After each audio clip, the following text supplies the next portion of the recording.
The New Orleans Saints got exposed. And it was a tough game in week 3. The Seattle Seahawks absolutely dismantled the Saints. And for what it's worth, we've seen these problems, not just this year, but for a few seasons now. And the Saints, they have officially been exposed. So for this video, I'm going to explain what's wrong with the team and how they can fix it. Because I do believe every issue with the New Orleans Saints can be boiled down to 3 things. If the Saints can address 3 problems and find solutions to them, then I do think that they are headed in the right direction. But you have to have an honest conversation. You have to take a look in the mirror and be true to what's going on. Why is there problems and what is happening? So let's start things off with problem number 1. The New Orleans Saints are just like the local junkie on the corner of the street. They have a crippling addiction to self-inflicted wounds. And they have 0 discipline whatsoever. I mean, when it comes to inopportune penalties, pre-snap penalties, 3rd down and not getting stops, or not being able to convert on 3rd down, or getting 3 and outs, or dropped passes, the New Orleans Saints love shooting themselves in the foot. Any opportunity they get to unload the clip on their toe, they will take it because they have no discipline and the football they are playing is not detailed. It is not a clean brand of football whatsoever. We can talk about the self-inflicted wounds. I can give you guys the numbers. You can just turn on the tape and see, man, it is ugly. The New Orleans Saints right now are tied for first in total penalties with 31. 31 penalties, 211 yards. That means down and back and then some 2 full times solely based on penalties. Disgusting. That is absolutely horrendous. On 3rd down, the offense, it's been bad. Defensively, even worse. On scoring, in terms of that, they get 15.7 points per game, towards the bottom of the league. Defensively, they give up 30 points per game. That's towards the bottom of the league as well. The New Orleans Saints, it's not just an offensive problem. It's not just a defensive problem. It's not a quarterback issue. It's not a coaching thing. It's not a this. It's not a that. It's everything. You can't point to one individual problem when it's everyone to blame. The Saints have been bad in all 3 phases. Offensively, defensively, and special teams. They have dropped the ball in every regard thus far into the season. And it's not going to get any easier as you progress through the year. So you have to find ways to fix these problems sooner rather than later. I'm so tired of mediocre football, and I'm so disgusted with this display. You can't even call it football. People are sitting here saying the Saints would lose to a middle school football team or to an elementary school peewee team. That's disgraceful, and that's disrespectful to Pop Warner football. That's disrespectful to recess ball with the homies. Are you kidding me? We can't call what the Saints did yesterday football. That was a joke. It was a clown show. If you're tired of mediocre football too, just hit the thumbs up icon. Like the video, man. I'm so fed up with seeing piss poor effort and piss poor execution. We have to send a message. So hit the thumbs up icon, like this video. If this sounds like you, I'm tired of mediocre football. If you agree, just pepper the thumbs up icon. How do we fix it? Well, let me tell you. It's a coaching thing.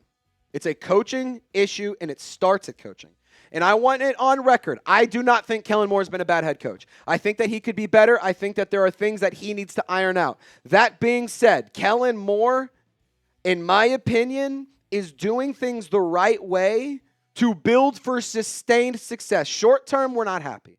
But in the long term, I think we will be happy. So how to fix problem number 1? You need to emphasize playing a cleaner and more disciplined brand of football. You need to prioritize developing the young talent. You need to take a look at practice and continue to bring in the officiating crews to make sure that you know how to prevent these penalties from happening all the time. Kellen Moore, he did say to media on Monday that they're looking at simplifying some aspects of the offense to help with those pre-snap penalties, which is good news. Accountability and a plan of action, that's what you need to have if you want to tackle this problem. So Kellen Moore, I appreciate that there is accountability there. It starts with him. He recognizes that. But I can also sit here and say that we need to see the results if you want to see the support from the Who Dat Nation. Now, problem number 2, and again, I'm not saying that he isn't getting support, but like, people are not happy. Let's just call a spade here. Problem number 2 here, lack of preparation. This kind of goes hand in hand with problem number 1, and you'll notice problem number 1 impacts problem number 2, which impacts problem number 3. They all kind of coincide with each other. The lack of preparation has just been outright disgusting. The Saints and Kellen Moore, they are not showing up to games ready. They are not showing up understanding their assignments. They are not putting themselves in a position to win football games. They are digging themselves into holes, and they do not have the talent nor the experience in order to dig themselves out of those holes. I'm going to explain my case here in just one moment in full detail here. But really quick, got to give you guys some info about today's presenting sponsor, and it's one of my favorite sponsors. Guess who is back? It's Tushy! The best bidets in the whole wide world. A-hole, balloon knot, fart box, stink wrinkle, leather Cheerio, cornhole, mud button. They're only dirty words if you have dirty wipes. TMI, but I use my Tushy multiple times a day, every single day. For what it's worth, I took mine home, set it up in absolutely no time, and I've noticed drastic improvements during my time on the porcelain throne. And if you're looking to upgrade your toilet time, get 10% off using code CHAT at hellotushy.com. Stop, drop, plop, and clean up the mess with a Tushy bidet. Tushy is the everyday luxury bidet that instantly transforms your bathroom habits and bottom health for life. 99% of people who wash with Tushy Wave bidet feel cleaner and fresher after going to the bathroom. Every Tushy bidet easily attaches to your existing toilet without the need for additional plumbing. It's so easy, even a Falcons fan could do it. So I highly encourage you to check out the link in the comments and description of this video. Click it, get started, get 10% off your Tushy bidet. Trust me, your butthole will thank you. Clean up a crappy situation, and for what it's worth, I might have to send a couple Tushies to the Saints locker room because that is a crappy situation. Maybe, just maybe, we could clean it up with a Tushy bidet. Remember, a-hole is only a dirty word if you wipe. For a limited time, our listeners get 10% off their first bidet order when you use code CHAT. That's code CHAT at checkout. That's 10% off your first bidet order at hellotushy.com with promo code CHAT. All that information is available in the comments and description of this video. Shout out to Tushy for making this one possible. Also, take care of your hiney, make it look shiny. Go get yourself started with Tushy. I love it. Maddie loves it. TMI, but it's an awesome product. Alrighty. I'm sorry. I can't stop talking about the Tushy. My dad, spoiler alert, I'm getting him one for Christmas. You should. It's a great Christmas gift. Just huge gag gift that also, like, people will appreciate. Just planting that seed there. Let's get back on topic here. Lopez, enough toilet talk, okay? Does Kellen Moore not trust his offense? Let's have an honest conversation. Because it feels like we have seen some aggressive football. We haven't seen the New Orleans Saints push the ball downfield enough. We haven't seen the Saints be aggressive with their play calling enough. We've seen way too much overall conservative football on the offensive side. And I think that the New Orleans Saints are not doing themselves any favors by not trying to be more aggressive. You have all of this speed, by the way, and Chris Olave, Brandon Cooks, Trey Palmer, who hasn't been active, but Rashid Shaheed as well. Mason Tipton has speed. You have all of this speed on the roster, and yet you're not sending them downfield. You're not stretching the field. It's really, really frustrating. Again, we've seen some aggressive football, but we've seen overall very conservative offensive play. And I don't know if Kellen Moore has a lack of confidence in Rattler. I don't know if Rattler has a lack of confidence in the rest of his offense. I don't know if it's a little bit of everything. But the New Orleans Saints need to be more aggressive offensively. You're not going to win games by just piddling around and trying to get by. They don't have a good enough team to do that. You got to try to steal some of these games away. Like, I loved that the Saints, off the top, yesterday, were going for it on fourth down. I liked that. But then you're down by a lot. You need a miracle to get points. At halftime, you're like, let's kick the field goal. Are you kidding me? That was so soft. Have a spine. Drop your sack and run a play. It's a loose game. You're losing the game anyway. Might as well try to do something awesome and give yourself a reason to have some confidence. And Kellen Moore, after week 3, I will say, did a good job taking accountability. I mentioned that earlier, that he has done a good job being accountable. I really can appreciate that because Dennis Allen never did that. He always pointed the finger and blamed somebody else. We've got to be more prepared. It starts with me. And we've got to find the solution. That's what Kellen Moore had to say after week 3. I can appreciate the accountability from Kellen Moore. However, we need to see growth from this team if we want to have confidence moving forward. And by no means am I going to be on the train of fire Kellen Moore. That is not something I will advocate for this year, probably not next year either. 3 years, if it's an absolute train wreck, maybe we can have that conversation. But I am still a firm believer in Kellen Moore. I just think that this week was a little bit of a setback. Because weeks 1 and 2, it was like, okay, 1 possession loss, like had some good moments, had an opportunity to win. What more could you ask for? You're a bad team. You're trying to steal wins anyway. Feels like week 3 was a massive, massive setback. Fortunately, no major injuries. But God, it was not football. It just was not a game of football. 60 minutes absolutely wasted of our entire lives. Now, how to fix problem number 2. Reminder, it's the lack of preparation. The New Orleans Saints at practice need to be more intentional, and they need to focus on the little details first. They need to stop trying to overcomplicate and fix everything and make this some huge, massive final product that is illustrious and wildly successful. You can't do that if you don't have the foundation set. If you can't tackle, how the hell are you supposed to expect these guys to be flying around and performing in stunts and doing all these changes and having checks and audibles called? If you can't catch the ball, how are you expected to be doing extra things like having different routes to potentially run and having different assignments to potentially have in different situations? You have to focus on the little details first. You got to eat your vegetables before you can have your dessert. And eating your vegetables in this situation is just getting back to the fundamentals, getting back to the basics, and having a huge, huge intentional focus on the little details. We're going to have some more content, but I want to tell you guys to subscribe to the channel. Unfiltered Saints content by fans, for fans, every single day.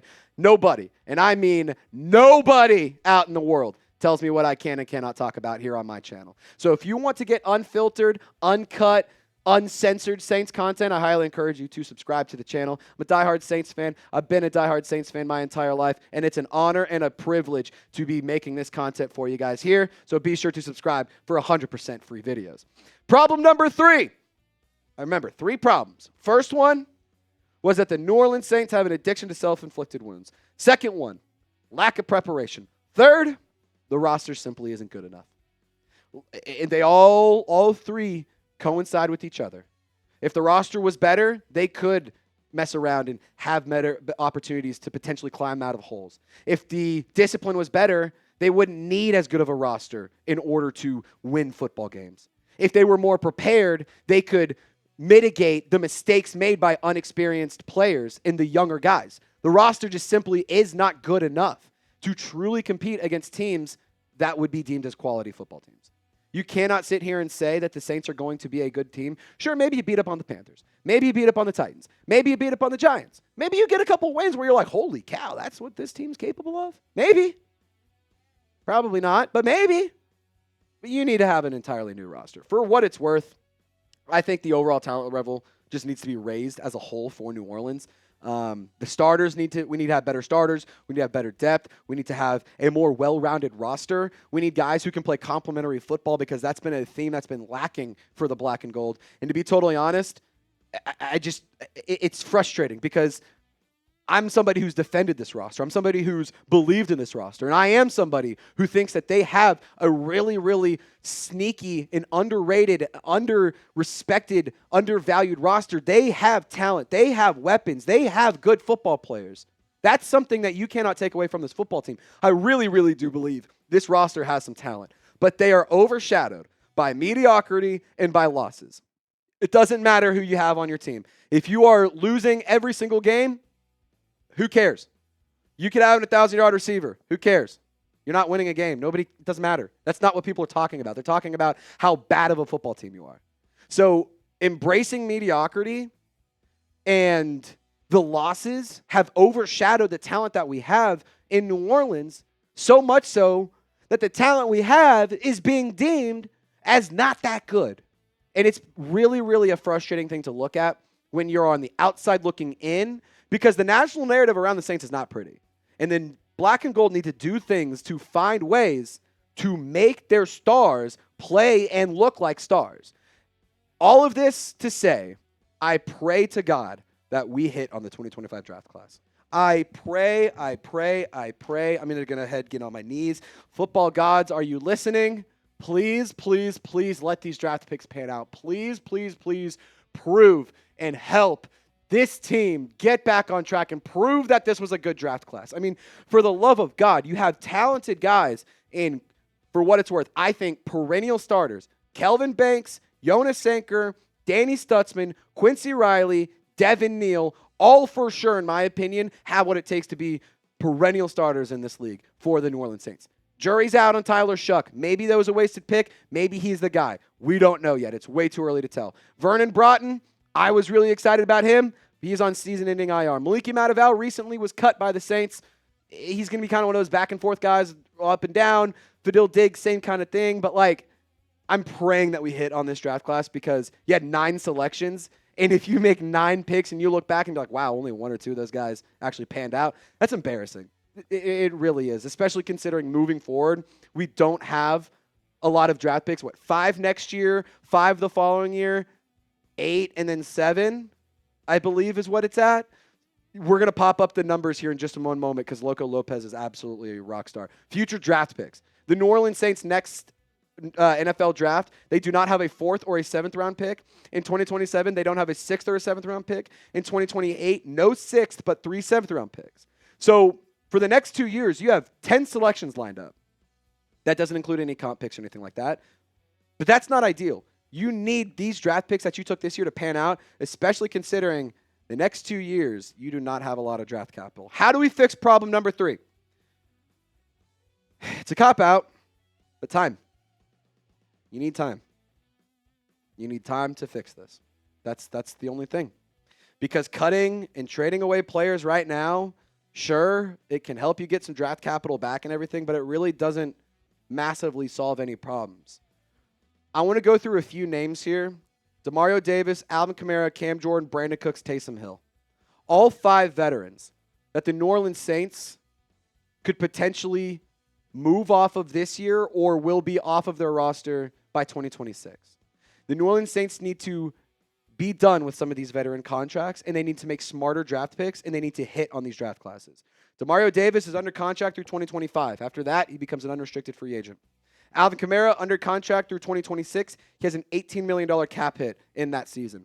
Cam Jordan, under contract through 2025. He's been vocal that he thinks he has 1 more year left in the tank, and he wants to retire a Saint.